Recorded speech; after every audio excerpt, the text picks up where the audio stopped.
Hello everybody. We think we know all the news, but you don't. And through the back doors, all these things happen to us, and then you don't realise what's happened to you. And they're just able to change all these things because they've got you interested in BBC and all that crap news. But what it is in Glastonbury, Lisa sent me this. It says stop UNESCO World Heritage status for Glastonbury. Sandy Adams speaking today about the impact of UNESCO World Heritage in Glastonbury. What a great talk. So basically I'm going to play her video, and what she kind of explains is that people live in these areas before they make them into these World Heritage sites. Then the investors come in, and then people can't afford to live there, and they're actually homes to people, and the people get shoved out. And she does stay in here that with Tony Blair that he was going to get rid of all industry, and the UK was going to just turn into a holiday destination to see all these sites. So basically what they're trying to do is they're trying to do this for Glastonbury and Glastonbury Tor. And you know what will happen then. Investors will come in, prices will go up. You know, when we were there were people sleeping in the church, homeless people. But it's home for a lot of people. It's really quaint and old as it is. You do not want anybody touching it or the tour, because once they do that, you won't be able to go on it. Anyway, thank you very much, Lisa, for sending me this, and thank you to Sandy Adams for this speech. And you don't know all the news, which you'll find out. Let's play this video. The Fairfield was owned by, oh gosh, I can't remember her name now. She was one of the Avalonians, so I can't remember her name. Alice Buxton, that's it. Alice Buxton. And in her will, she left it to the people. But somehow the National Trust have got their hands on it, and they've designated it theirs. And as far as I can see, they've only got the Fairfield because they see that as the entrance to the tour. So it's be very interesting to try and challenge that in some way. I don't know how, don't ask me. But you know, we're looking at sort of visitors centres and you know, making also restricting people's access, and this has happened historically with other WHS sites. So if Glastonbury Tor were to become an UNESCO World Heritage Site, its appearance, access and management could change significantly under the influence of heritage conservation frameworks and international guidelines, because suddenly that you come under the jurisdiction of international frameworks. It's a global agenda. UNESCO is part of the UN. It's a global agenda. Anything to do with the UN is not our friend. We have to understand that. And people say, oh, but the UN, they are doing good work, and UNESCO do good work.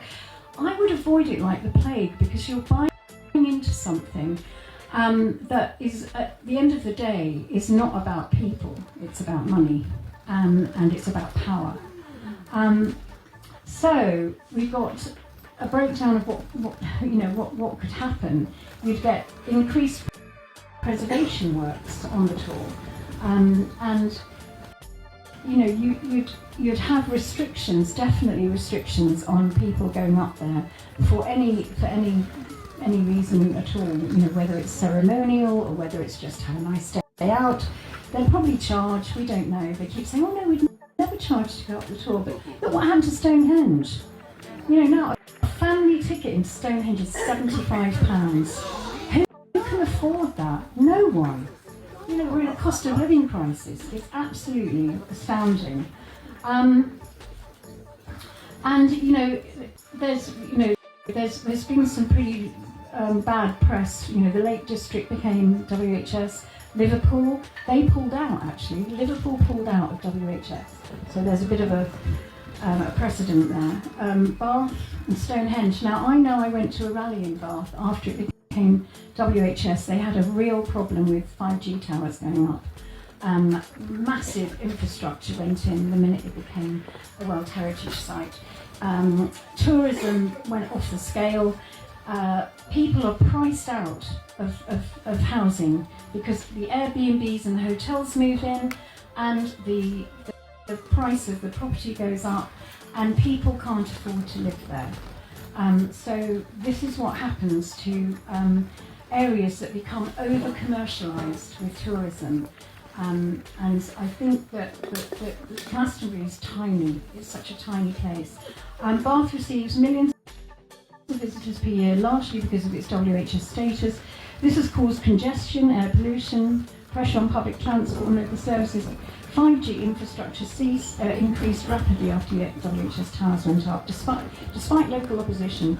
Commodification of heritage, the city increasingly patronises its image for tourists over its role as a living community. You see, people live there, it's a living community, and yet the tourism, because all of our industry is gone, they're focusing on tourism to be our industry. And I remember Tony Blair had this plan as well, to destroy every sort of if you like, everything like steelworks and all the the industry that we had, and that we would actually become a tourist destination. This is just awful. You've got the housing crisis, gentrification, planning restrictions and development conflicts, because everything has to be sustainable, and there have been clashes between the need for infrastructure and the limits imposed by UNESCO oversight. Loss of autonomy. And one person who lives there said, Bath is no longer a city for its people, it's a museum for tourists and a playground for investors. Do we want that for our town? No, we don't. Liverpool reversed their WHS status due to new waterfront, problems with the waterfront developments, and they pulled out in 2021. So, there's also problems with sites abroad. There's many of them. I've only got 3 here because of time. But Machu Picchu, apparently the impact was foot traffic caused erosion, structural damage, the strain on local infrastructure. UNESCO even considered placing it on the World Heritage in Danger list due to the risk.